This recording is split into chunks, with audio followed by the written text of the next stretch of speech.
بسم الله الرحمن الرحیم نحمده و نصلی علی رسوله الکریم. اما بعد اولا بسیار خوشحال شدیم در اینجا به ولایت لوگر جناب والی صاحب، معاون صاحب، همه مسئولین ولایتی با علما، مشایخ و با مسئولین در اینجا دیدار داشتیم.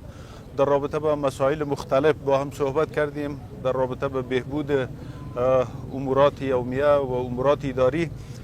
به ویژه هدف سفر ما این بود که جناب وزیر صاحب شهرسازی و اعضای کمیته اسکان دائمی که معین صاحبای مختلف از وزارتخانه های مختلف، تخمین 6 وزارتخانه در کمیته اسکان دائمی عضویت دارند، همه ما در اینجا آمدیم با والی صاحب، جناب قاری صاحب محترم، با مسئولین ولایتی در این باره تفصیلی صحبت داشتیم.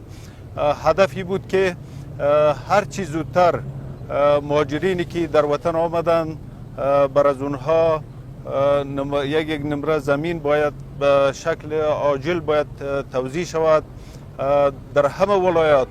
کوشش ما همی است که مهاجرینی که به وطن آمدن بخیر، از طرف امارات اسلامی به شما بهتر معلوم است دیگر خدمات الحمدلله از ثبت و تثبیت، از استقبال، خدمات، امورات صحی، کمک نقدی و تا انتقال تا به ولایت مربوطه، اینا همه الحمدلله از طرف امارات اسلامی صورت میگیره.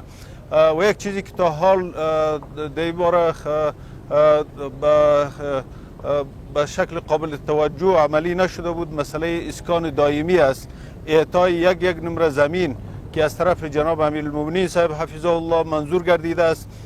ما انشالله مصمم هستیم که در همه ولایات به شکل عاجل برای همه مهاجرینی که در وطن آمدن یک نمره زمین باید برای آنها توزیع شود.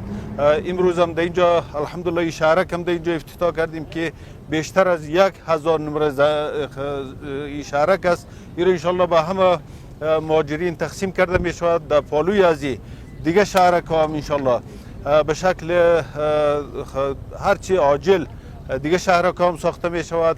به همه مهاجرینی که در وطن آمدن در ولایت های مربوطه خودشان یک نمره زمین برای آنها توزیع می شود. این